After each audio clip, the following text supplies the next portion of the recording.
Hello everyone, I am Screen Scene Guru coming at you with another sports update. This is on the Wrestle Mania coverage from April 20th.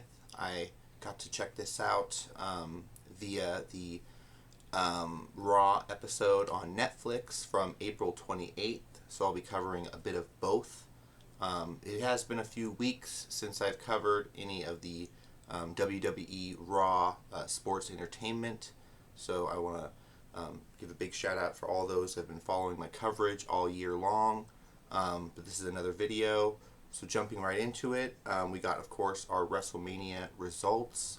I watched a bit of the clips of the highlights, but I've got the official WWE stats pulled up.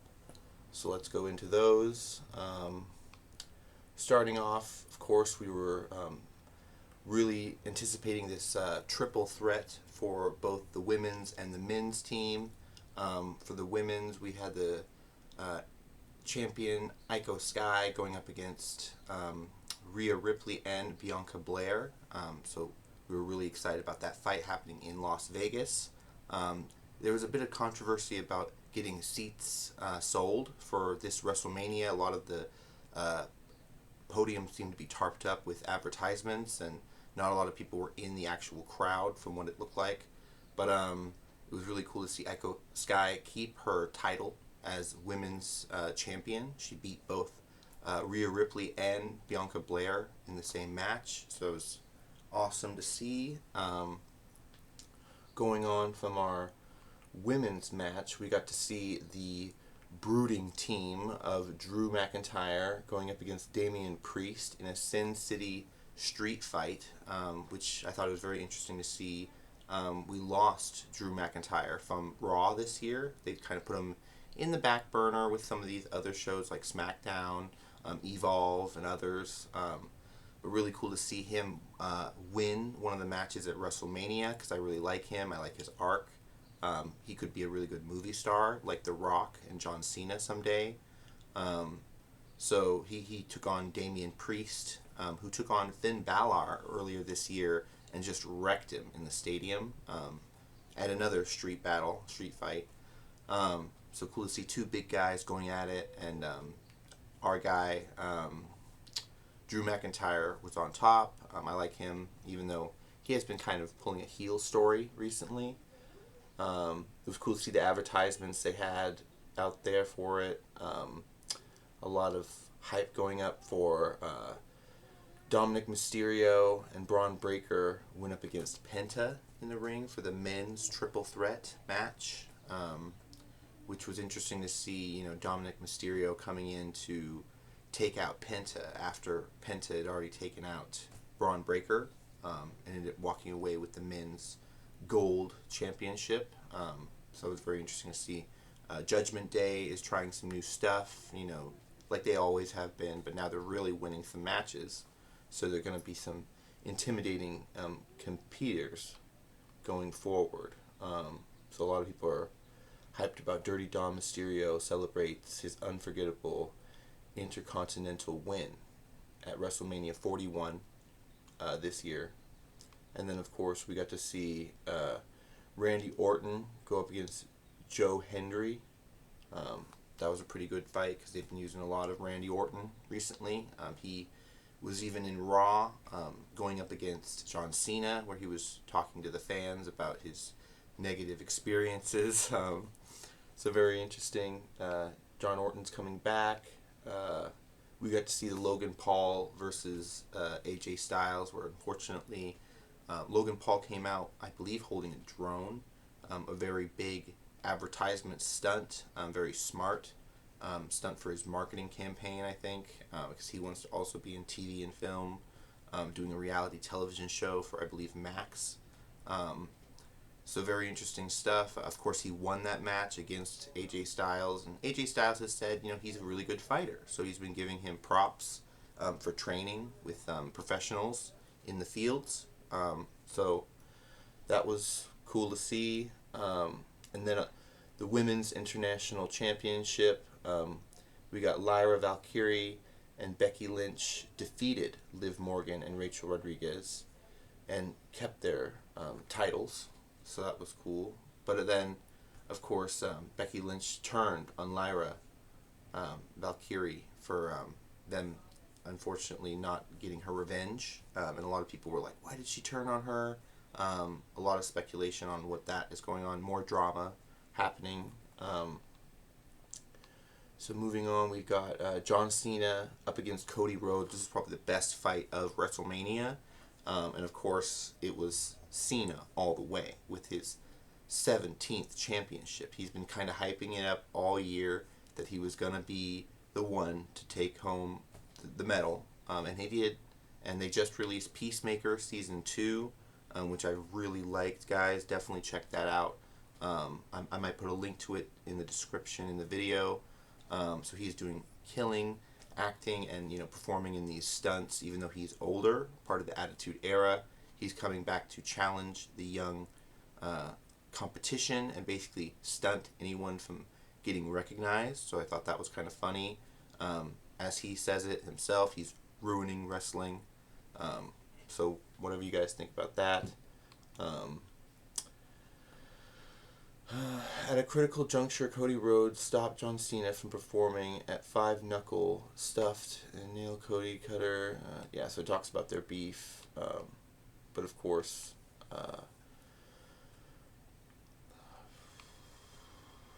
as Rhodes gained position in the title, he waved, hinting at Cena with it.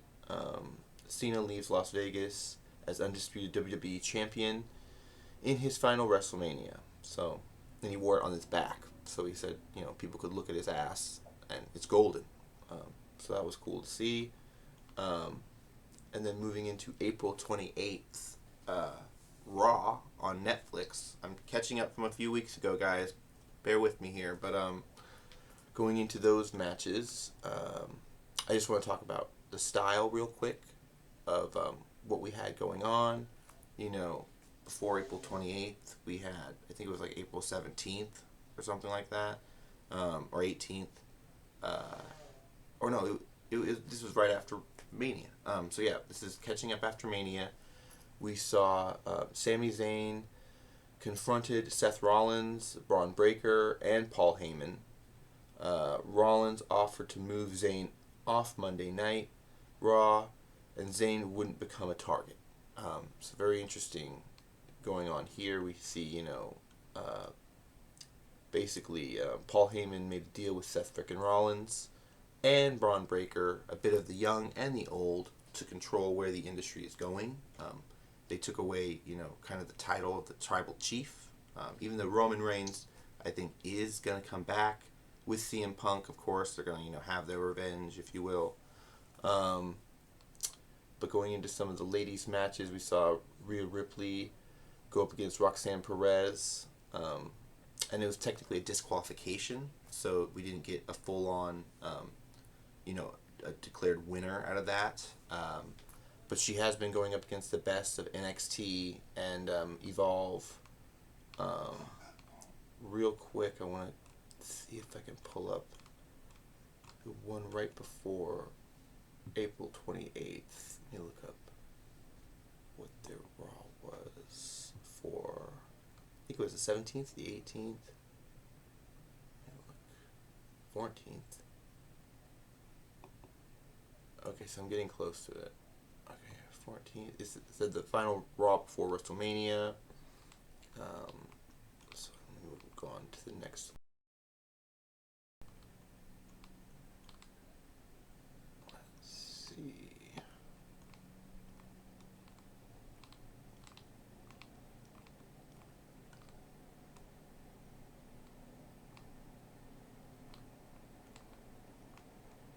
A lot of people were hyped up about Jey Uso finally getting respect from a lot of the crowds for beating Gunther. And of course the Gunther drama with Pat McAfee, the commentator. He pulled him out of the ring and choked him out. Not seeing the link to that other Raw, but let me see.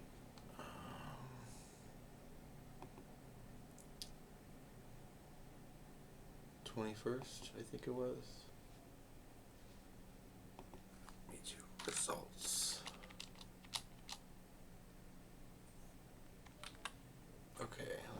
April 21st, I think it was. Seth Rollins, announced his dominancy in WWE Universe with, of course, Braun Breaker and Paul Heyman by his side. We saw Roman Reigns and CM Punk laid out on the mat. Shocking reveal. It's going into April 21st, which was my birthday. Hey, what up? Turned 26 years old. And this is the first year I kind of have been into Raw and sports. So that was really cool to see. Let's see, we got... I'm going to go into one of the ladies' matches real quick because that was what was cool. Stephanie Valkyrie challenged Iko Sky, and it was a disqualifying match. One party won, but it was a really cool sight to see. I definitely recommend you guys checking out April 21st's video. And of course, we saw Roxanne Perez and another one of her friends went on and took on Iko Sky versus Stephanie Valkyrie, which she's from Chile. She's the princess of Chile. And Rhea Ripley had to go in there and pull them out, basically, setting up, more heel talk. Jey Uso and Sami Zayn and Jimmy Uso yeeted in honor of Jey's World Heavyweight title. And of course, we saw Gunther assaulted Pat McAfee. Like I said, International Champion Dominic Mysterio went up against Penta and won, which is very interesting to see. The Judgment Day going up against these teams and winning these matches without doing necessarily dirty moves. And then, of course, Braun Breaker aligned with Seth Rollins, Paul Heyman, to take out CM Punk and Seth Rollins. Or Roman Reigns, sorry. So, very interesting stuff. But going back out of here, let's see. To April 28th, we've got, let's see. That's right about where I left off on April 28th. I was beginning March's episode, or May's episodes, but I haven't quite started just yet. So going into it, Sami Zayn confronted Seth Rollins, Braun Breaker, right? We covered that. The ladies fight. And then the War Raiders went up against Finn Balor and JD McDonough. And of course, the War Raiders defeated Finn Balor and the Judgment Day. So they kept their titles and their medals. So that was really cool. Because I'm a really big fan of the War Raiders. Okay, I think this was the fight I was talking about. Becky Lynch and the Women's International Champion Lyra Valkyrie go into a brawl after Valor's backlash in the challenge. So a lot of people were like, why'd they fight after the match? Because she didn't get her revenge, basically. NXT Women's Champion Stephanie Valkyrie defeated Ivy Nile. So that was a really cool match to see. And then, of course, Pat McAfee verbally blasted Gunther and might have a match against the Ring General next week. So that was basically the first week of May. I haven't caught up on that yet, so I need to catch up on those two episodes. But Sami Zayn and Braun Breaker were stopped by an official, and I liked Seth Rollins' jacket. He was showing off a $3,000 jacket in Raw, and then of course mucking it up by stomping fools in the ring. And with Sami Zayn's neck injury, I thought it was interesting that he stomped him too, because he offered him a deal to, take him out of Monday Night and put him in another show, and then all these things if he worked for him. He of course denied it or refused his offer, and then he wrecked it, which is what he likes to do. But going off into some entertainment news, I have caught up a bit on my Star Wars book that I've been reading. I've already made it to chapter 11, and it's very fascinating to hear about how the New Republic is, trying to establish order throughout the galaxy. Along with Andor, I've been catching up with. So this is perfect reading material. You get a bit of Mon Mothma in here, talking to Leia about the importance of her responsibilities and duties. So going on from my book reading, I've got a bit of movie news that I like to cover. starting off with the Thunderbolts director, Jake Shire, being discussed for directing the new X-Men. This is after, of course, Doomsday and Secret Wars, but we're getting casting announcements every day pretty much about a new cast of X-Men. So that's really cool that they're already picking a director for it. That we originally heard that it was going to be the Russo brothers potentially directing X-Men, but now we've got this Jack Schreier, who has done things like Obi-Wan, the series. So a lot of interesting stuff there. I thought it was an interesting note to say it's been 21 years since Hugh Jackman's Van Helsing, which I got a DVD copy of. I might rewatch that for the 21st anniversary, which it's been crazy long time about that. Clayface is going under rewrites, and apparently he's going to have a new director as well, so they're completely like first page rewriting the project that was set in the Matt Reeves universe, but now is going to be under the James Gunn's Batman rule, I guess. There's some speculation on whether or not Matt Reeves is going to have full control over shooting Batman Part 2, or whether it will become a James Gunn DC project. So that's very interesting.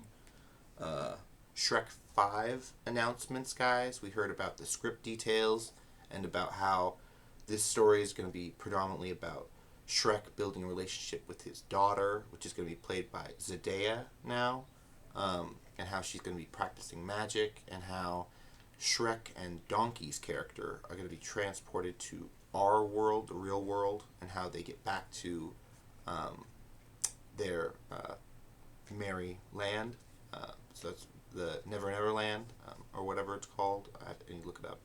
But very interesting stuff there.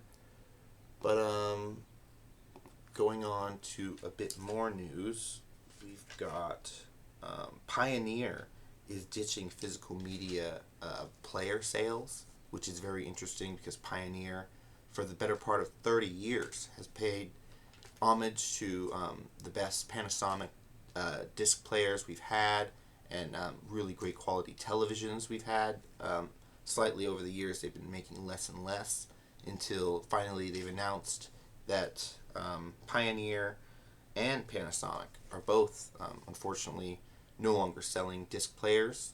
They're discontinuing their manufacturing operations.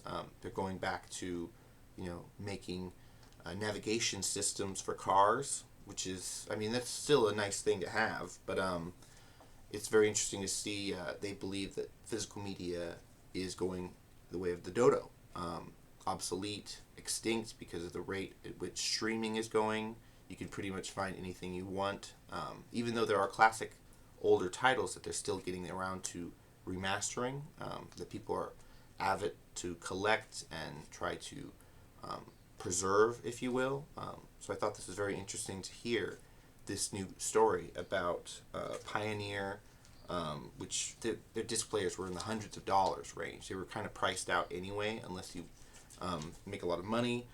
But the fact that basically Panasonic too, they went out of business a couple years ago, running out of enough money to recoup their TV sales and their physical media player sales. So it's kind of sad to see. Maybe we'll see a lot of collections go up online, potentially, if they're not making the disc players anymore, and they're saying the codes for these discs are obsolete, a lot of them. It's very interesting, concerning news there, for people that like to collect physical media, like I do myself. But I believe this will do it for this video. I want to thank you guys for clicking on another one of my videos. Be sure to like the video down below, comment on what you thought. Are you a big Raw fan? Are you a WWE Lifetime fan? Let me know. Who's your favorite fighter? Movie news wise, are there stories you guys haven't heard yet? Stories you're waiting to hear updates on? Be sure to follow me on Instagram. You can follow me on Threads and on TikTok at Screen Scene Guru. But until next time, guys, I'll be signing off. I want to tell everyone to have a good one and I'll see you in another one of my videos. Bye bye.